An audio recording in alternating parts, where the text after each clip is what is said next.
বললেন। আর যে নওগাঁ অর্জুন ভগবান প্রশ্ন করলেন।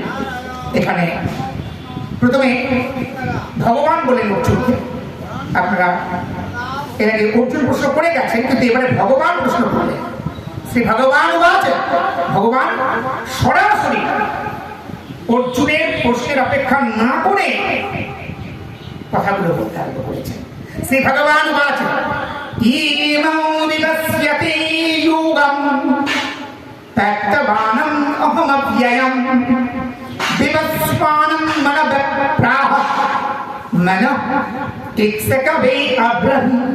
পুরস্কার বললেন। শ্রী ভগবান অর্জুনকে বললেন, তোমাকে যে অবিনাশী যোগের কথা বলছি, এই যোগ আমি প্রথম সূর্যকে দিয়েছিলাম। সূর্য কাকে দিয়েছিলেন?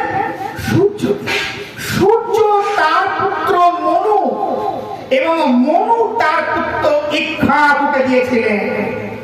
এই ইক্ষ্বাকু বংশে জন্মগ্রহণ করেছিলেন শ্রীরামচন্দ্র। নিশ্চয় মনে আছে শ্রীরামচন্দ্র। তাহলে অর্জুনকে ভগবান বলছে, অর্জুন তোমাকে যে এখন জ্ঞান দিচ্ছি কুরুক্ষেত্রের যুদ্ধে, এমনটি নয়, আমি এর আগেও কিন্তু অনেকবার জ্ঞান দিয়েছি। এই জ্ঞান আমি অবিনাশী জ্ঞান, যা বিনাশকে যাকে অবিনাশী বলা হয়, ভগবান একটা বিশেষণ যোগ করলেন, অবিনাশী। এই জ্ঞান আমি প্রথম দিয়েছিলাম সূর্য, ওই সূর্যদেবের বংশধর শ্রী রামচন্দ্র। দেবের রামচন্দ্রের মাথায় একটা সূর্যের ছবি থাকে, মানে আঁকা থাকে একটা, দেখবেন আছে, লক্ষ্য রাখবেন। শ্রী রামচন্দ্র হলেন সূর্য বংশধর ইক্ষ্বাকু, ঠিক আছে।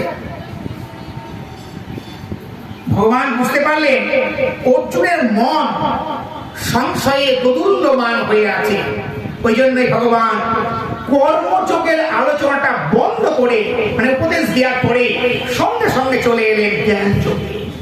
ভগবান বললেন, গীতার এই অধ্যায় তোমাকে শুনছ, অবিনাশী অব্যয়, ভগবানের তত্ত্বই হচ্ছে অব্যয়। ভগবান এই কথাটা বলেছেন। তারপরে শ্লোকে ভগবান বললেন, এবং পরম্পরা প্রাপ্তং ইমং রজস্বয়া বিদুঃ স্বকালেন মহতা যোগঃ নষ্ট পরম তপঃ। পরম তপ মানে কি? পরম তপ, একটা গেট সার্টিফিকেট। ভগবান তাকে একটা সার্টিফিকেট দিয়ে দিলেন।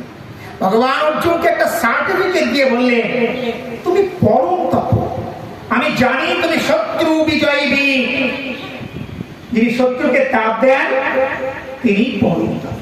তাই বললেন, হে পরম তপ অর্জুন, এই যে জ্ঞান তোমাকে দিচ্ছি না, এই জ্ঞান যুগ যুগ ধরে মানুষ নিচ্ছে জানো, কিন্তু পরবর্তীকালে এই জ্ঞান ক্রমশ ক্ষয় পেয়ে যাচ্ছে। কি সুন্দর লাইন, মন দিয়ে শুনুন। বলছে এইভাবে পরম্পরা ক্রমে ক্রমে এই যোগ দ্বাদশটিগণ লাভ করেছিলেন, তা দীর্ঘকাল পরে নষ্ট হয়ে যাচ্ছে। এটা পাথর ক্রমশ ক্ষয় পেয়ে যায়, দিতে দিতে দিতে দেখবেন কি হয়, ভগবান বলে এই জ্ঞান ক্রমশ লুপ্ত হয়ে যাচ্ছে। কেন জানো? আমাদের মনের পঙ্কিলতার জন্য। আমরাই দায়ী। দেখুন, রাজশ্রী বলতে যিনি রাজা তিনি ঋষি রাজশ্রী। বলছেন রাজশ্রী বলতে ভগবান বলেছেন রাজা হয়েও যিনি ঋষির মতো জীবন যাপন করে। কে করেছিলেন বলুন তো? ভরত রাজা, জনক রাজা।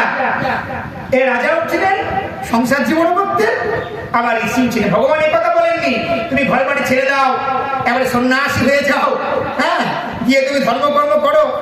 ভগবান এই কথা কোনো জায়গায় বলেন।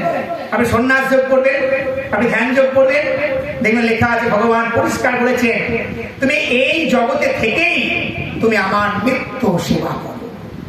ভগবান বলেছেন কেমন? তো ভগবান বললেন যে সুদীর্ঘ কালের প্রভাবে এই পার্থিব লোকে অনেক সময় পরিবর্তন হয়, আসে যায়, হ্যাঁ, আসে যায়। হেতা একদিন বিরামবিহীন মহাঙ্কার ধ্বনি, হৃদয় তন্ত্রে একের মন্ত্রে উঠেছিল রণধ্বনি। রবীন্দ্রনাথ অমনি বলেননি ভারতীয় কবিতায়, এই ওঙ্কার ধ্বনি শুধু আজকে নয়, এটা একদিন বিরামবিহীন মহা ওঙ্কার ধ্বনি, হৃদয় তন্ত্রে একের মন্ত্রে উঠেছিল রণধ্বনি। ওঙ্কার প্রণবন্ত ওঙ্কার অহস্যম ওম ব্রহ্মা বিষ্ণু মহেশ্বর, এটা আছে থাকবে শাশ্বত। ভগবান বললেন যেমন বিগত 200 বছরের মধ্যে এই উপমহাদেশে বেশ কিছু যুগ যুগে সিদ্ধ পুরুষ সিদ্ধি লাভ করেছিলেন। ভগবান নির্দেশিত পথ ধরে আমাদের এগিয়ে যেতে হবে। ভগবান এই জন্যই আমাদের এগিয়ে যাওয়ার কথা বললেন। এবার তারপরেই বললেন, দেখো অর্জুন, আমি জানি তুমি আমার প্রিয় ভক্ত, আমি জানি তুমি নিশ্চিত আমার প্রিয় ভক্ত, অতএব তুমি আমার কথাগুলো শোনো। কি বললে? বলেন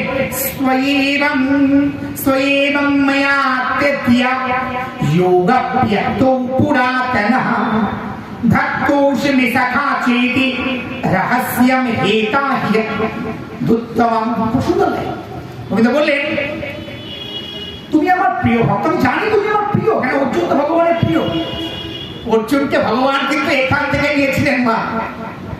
কুরুক্ষেত্রে যুদ্ধের হওয়ার আগে অর্জুনকে মনে আছে সে কথাটা, যে ভগবান বললেন যে আমি ঘুমিয়ে থাকবো, আমার সামনে যে আগে আসবে তাকে দেখে তার দিকে আমি হবো।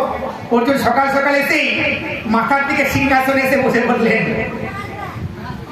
এই দুর্যোধন এসে তিনি বসে বললেন, সকাল সকাল এসেই ভগবানের মাথার কাছে এসে বসে বললেন।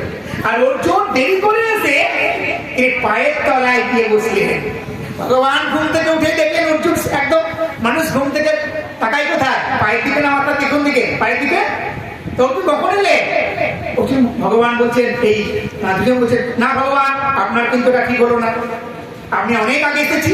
কিন্তু ভগবান বললেন, এখন কথা দিয়েছিলাম আমি ঘুম থেকে